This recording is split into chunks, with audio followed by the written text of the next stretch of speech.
Alright, so this is a Saturn Ion, 2005. I'm going to show you how to bleed the clutch on this. So these are a pain in the ass to bleed the clutch out of if you're trying to do it the normal way.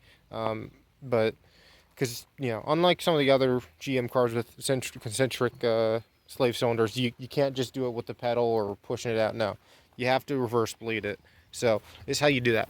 So for this car, the way that it works is it has this little clip here. And what you do is you pull that out. And then once you have that, you pull this out there, and that opens up this bleeder. And then what I do is I connect one of these PVC hoses. You can get these at hardware store for like basically nothing. Connect it to bottled brake fluid. I like to have it on the subframe there because it probably won't move. Then up in here in the master cylinder, I have this adapter that comes with pretty much all these brake bleed kits. These vacuum bleeder kits, they all come with a small adapter like this. And what you're gonna do, you shove it down into that hole right there. It's a little bit awkward, and if you want to keep your hands clean, you can always just bleed this completely dry of fluid. And this is, even though it shares the same chamber as the brakes, it's chambered in there differently, so you won't run your master cylinder out, your brake master cylinder.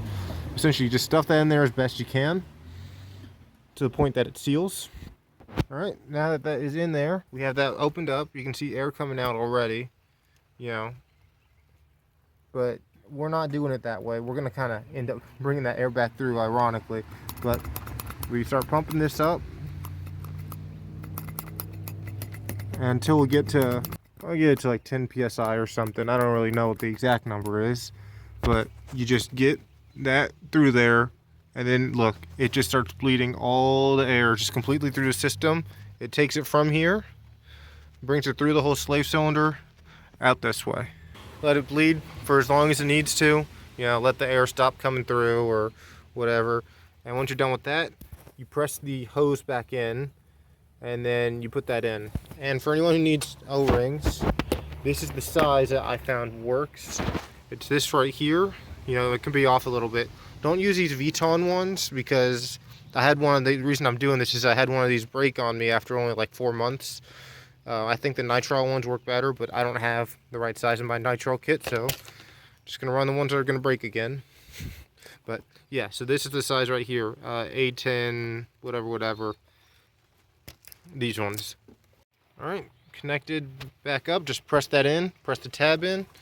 If you ever lose one of those tabs, I did that once. You can get some that work for a windy window. One of manual hand crank windows. You can get those at like a parts store, and they work for that too. But new everything. Right, there we are. Clutch feels great. We're good to go. And you don't need to buy that big a thing of brake fluid because all you really need to do is fill up half of this little thing here.